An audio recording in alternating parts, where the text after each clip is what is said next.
You already know more than you think. You just don't know how to read the signs yet.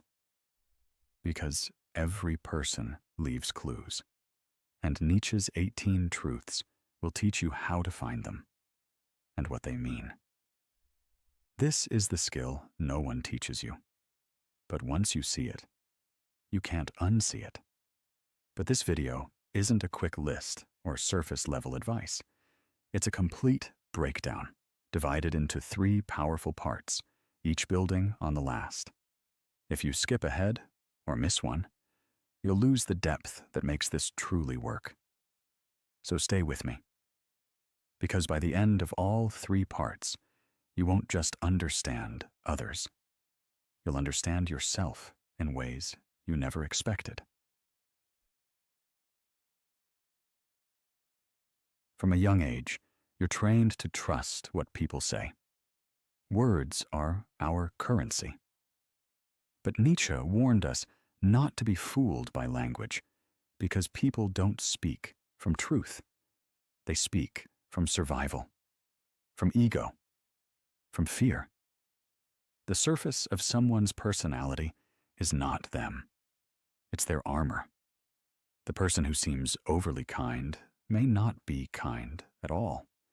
They may be terrified of rejection. The one who seems strong may be crumbling underneath, hoping no one notices.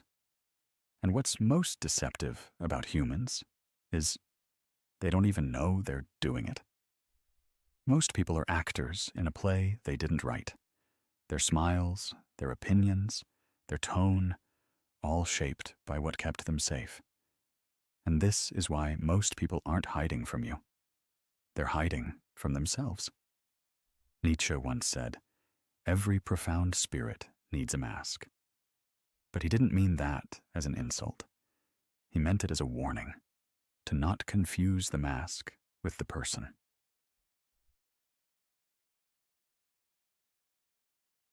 Here's what no one tells you. People leak the truth. All the time. Not in their words, but in the cracks. The moments they look away. The way they laugh too long. The way they quickly change the subject when it gets too close. And Nietzsche's first psychological truth is this. 1. Everyone wears a mask to survive. Not because they're fake, but because they're scared. To survive society, people create a version of themselves they hope will be accepted. But masks aren't perfect. They slip. And the first sign of truth is tension. Watch for what makes someone uncomfortable. That's where the real person begins. 2. What someone hates in others reveals what they're hiding in themselves. This is one of Nietzsche's sharpest insights. Projection. When someone constantly mocks arrogance, they're often insecure about their own self-worth. When someone can't stop pointing out dishonesty in others, they're usually hiding a truth they haven't faced. We hate in others what we're afraid to admit in ourselves. So when you want to read someone, don't just look at what they admire. Look at what they criticize. And why. 3. Silence reveals more than words. Nietzsche didn't believe truth came from talking. In fact, he saw language as a tool of the herd, often used to avoid confronting reality. When someone pauses before answering, when they dodge certain topics, when they give short, rehearsed replies to deep questions, that silence is louder than speech. A person avoiding vulnerability is revealing everything about what they fear. 4. Excessive virtue is often disguised vanity. Be wary of the person who loudly proclaims their purity, the one always correcting others, always preaching. Nietzsche called this the will to power in disguise. Sometimes morality becomes a mask for superiority. The louder the virtue signal, the more likely there's something being hidden behind it. Real goodness doesn't need applause. 5. People don't lie to you first. They lie to themselves. This one changes everything. The lies you hear from people, "I'm fine, I'm over it, I don't care," aren't lies to hurt you. They're lies they've rehearsed so often, they believe them. Nietzsche understood self-deception not as evil, but as defense, a way to keep functioning in a painful world. So when someone's story doesn't quite add up, don't assume they're trying to deceive you. Realize they've been doing it to themselves far longer. And that's what makes reading them possible, because the inconsistencies reveal the truth. 6. Where someone feels superior, they're hiding inferiority. This is pure Nietzsche. He believed that superiority is often overcompensation. If someone constantly reminds you of their accomplishments, they likely fear they're not enough. If someone puts others down casually, they're probably terrified of being overlooked. Real confidence doesn't compete, it just is. So if someone needs to dominate, control, or prove, look deeper. Behind the throne, you'll often find a scared child wearing a crown. Reading people isn't about judging them. It's about understanding their core. When someone interrupts constantly, you now know it's not always arrogance. It might be fear of being forgotten. When someone posts obsessively about happiness, it may be a cry for help. When someone avoids eye contact while saying, "I'm fine," you know to listen to the body, not the sentence. Use these truths not to gain power, but to extend compassion. Because the more clearly you see someone, the less likely you are to hate them. And that's Nietzsche's secret. He didn't want you to see through others so you could control them. He wanted you to see through them so you could stop being fooled and start connecting. And if you've ever looked at someone and felt like you were only seeing the surface, if you've ever wished you could decode what's really going on beneath the mask, drop a comment below. Let's talk about the moments when people showed you the truth without saying a word. And if this video helped you see people differently, subscribe. There's much more coming. And you'll want to see the rest of Nietzsche's truths unfold. It's one thing to notice the mask. It's another thing entirely to watch it crack. If you've ever paid attention, you've probably seen it happen. A flash of discomfort when someone's beliefs are challenged. The way their tone shifts when the subject gets too close. The nervous laugh that doesn't match the words. These moments aren't mistakes, they're clues. And if you know what to look for, you'll begin to understand that people aren't hard to read. They're just scared to be seen. In part 1, we explored how people build personas to protect themselves. But here in part 2, we go deeper into the places where those personas begin to break. Because Nietzsche believed that the self is not a stable thing. It's a performance, a stitched-together role meant to survive the world. And the moment it's threatened, the truth leaks out. Most actions are driven by fear. Let's start here, because it's more universal than you think. 7. Most actions are driven by unconscious fear. Ask yourself this: why does someone over-explain? Why do they dominate a conversation or disappear completely? Why do they say yes when they clearly mean no? Fear. Fear of abandonment, rejection, humiliation, failure. Nietzsche knew that humans rarely act from pure desire. They act from a deep fear of loss, of status, of love, of self-worth. So when you want to read someone, stop focusing on what they say they want. Instead, ask, what are they afraid of losing? That's where the truth lives. Criticism is a mirror. Next time someone constantly critiques others, Listen closely. 8. When someone criticizes too much, it's projection. The man who mocks emotional people might be terrified of his own feelings. The woman who belittles others for their appearance might be locked in a secret war with her reflection. Nietzsche said that judgment is almost never about the other. It's about the self. So when you hear repeated criticisms, don't be distracted by the target. Instead, trace the line back to the speaker. What part of them are they trying to disown? Projection isn't just a defense mechanism. It's a confession. If you listen right, it tells you exactly where someone's pain lives. Confidence is often guilt in costume. There's a kind of person you've probably met, the one who seems overly sure of themselves, always in control, always composed. But watch long enough, and you'll see the tension in their jaw, the way they over-prepare, the defensiveness under pressure. 9. Guilt hides behind false confidence. Nietzsche observed this phenomenon in leaders, teachers, preachers, those who perform certainty because they're scared of being seen. When someone is chronically confident, look for the guilt they're trying to bury. Maybe it's something they regret. Maybe it's a version of themselves they're trying to prove wrong. Real peace doesn't perform. So when someone seems too confident, don't be intimidated. Be curious. Exaggeration reveals the hidden truth. This one is subtle, but powerful. And once you see it, you can't unsee it. 10. People betray themselves through exaggeration. Someone who constantly says, "I don't care what anyone thinks," likely cares deeply.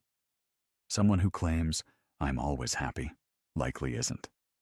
Exaggeration is a tell. It's the ego trying to drown out doubt.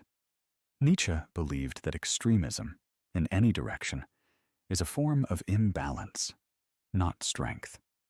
So when someone's statements sound too absolute, don't believe the content. Read the insecurity underneath. Exaggeration is volume. The question is, what are they trying to silence? The desire for control masks inner chaos. Control. We seek it everywhere, in our jobs, our relationships, our routines. But some people crave it to the point of obsession, and that's a sign. 11. Those who seek control often fear inner chaos. Nietzsche saw this clearly. When the inner world is disordered, the outer world must be managed obsessively. If someone micromanages every detail, if they can't handle change, if they dominate people to feel powerful, it's not because they're strong. It's because something inside them feels out of control. So instead of fearing the controlling person, see them for what they are. Someone terrified that the moment they let go, it will all fall apart. The stricter the outer shell, the more fragile the inner self. Performance equals emptiness in disguise. This is one of Nietzsche's most haunting insights, and it applies more today than ever. 12.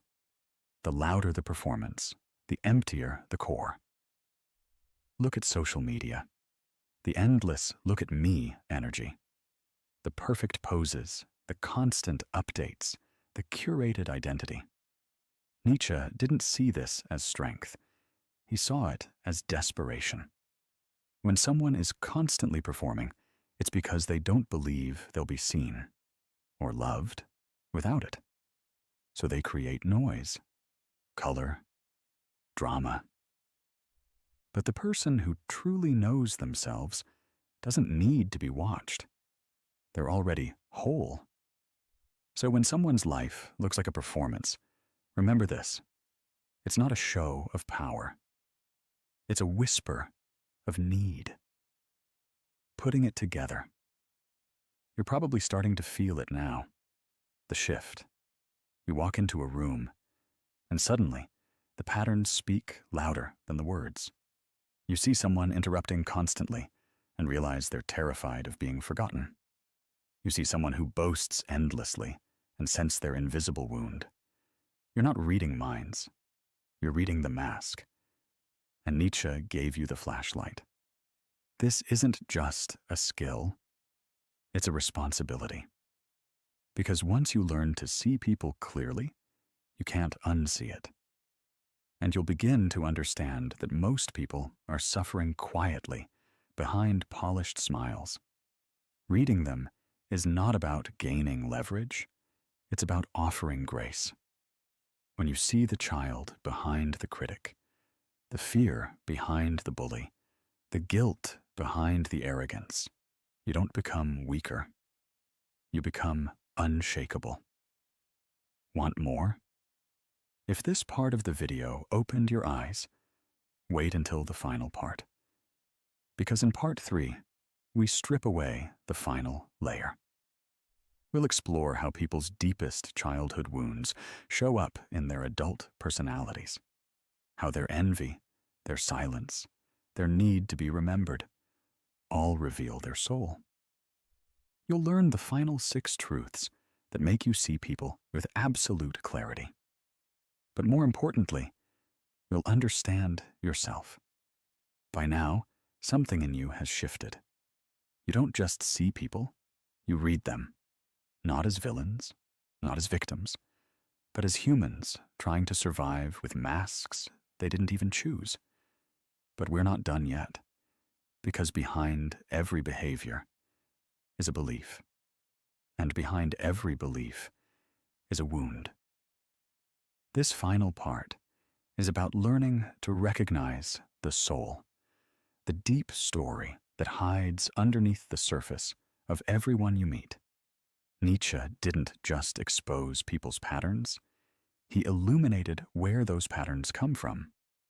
Let's finish what we started. 13. No one speaks from logic. They speak from pain. You might think that people are rational, that they argue based on facts, make decisions based on reason. But Nietzsche believed otherwise. He believed that underneath every logical argument is an emotional wound. A person might say, "I don't believe in love, it's just a fantasy." But listen closely. They're not stating a fact. They're protecting a pain. People form their views based on what hurt them, then justify those views with logic. So when you want to understand someone's worldview, don't just ask what they believe. Ask what broke them. Ask what scared them. Ask what they never want to feel again. This changes everything. It shifts your focus from, why are they saying this, to, what are they afraid of repeating? And suddenly, their opinions aren't threats. They're defenses. Their arguments aren't attacks. They're shields. And when you see that, you stop reacting. You start understanding. 14. How someone reacts to weakness reveals their power. Want to truly see someone's character? Don't watch how they treat powerful people. Watch how they treat someone who can't fight back. Nietzsche believed that real strength isn't proven through domination. It's revealed through restraint. If someone mocks vulnerability, they're afraid of their own. If someone punishes mistakes, they likely weren't allowed to make any. If someone always wins but leaves others bleeding, they're still at war with themselves. But the person who can witness weakness without judgment, who can sit with sadness without running away, who can forgive what they could have punished, that's someone who is no longer ruled by the past. They don't need to prove anything, because they've already won the inner war. So if you want to read someone, give them a moment where compassion is an option. What they do in that moment will show you who they are, not just who they pretend to be. 15. When someone fears being forgotten, they chase attention. Ever met someone who always needs to be seen? Every room they enter, every story they tell, every outfit they wear screams, "Notice me." At first glance, it looks like confidence, but Nietzsche saw through it. He believed that the hunger for attention often comes from a deeper fear, the fear of being invisible, of being erased, of living and dying without leaving a mark. So people create noise, not because they love it, but because they can't bear the silence. The child who was ignored becomes the adult who overcompensates. And instead of asking for love directly, they demand it indirectly through performance, drama, or chaos. So when you see someone who's too much, don't be quick to judge. Ask what they're afraid will happen if they're not enough. Because sometimes attention isn't vanity. It's a cry. 16. The person they attack is often the person they envy. One of Nietzsche's boldest truths, and one of the hardest to admit, is this: people don't always attack because they hate. They often attack because they admire, but feel they can never be. Criticism is easier than admiration.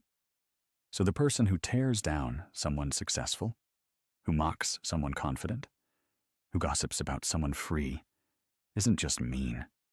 They're in pain.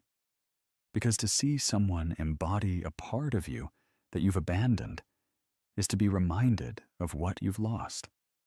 So instead of celebrating the other, we destroy them. But envy is just unspoken desire. It's the soul saying, "I want that too, but I don't believe I'm allowed." If you can see this in others, you become immune to petty hate. If you can see this in yourself, you become free. 17. People act out their childhood, not their beliefs. You've heard it said, people don't change. But Nietzsche would say, people repeat. They repeat the roles they were forced to play, the fears they were taught to carry, the dynamics they never escaped. A person who is never heard becomes someone who never listens. A person who is punished for expressing emotions becomes cold, logical, detached. A person who had to earn love becomes someone who performs for affection, even when it's toxic.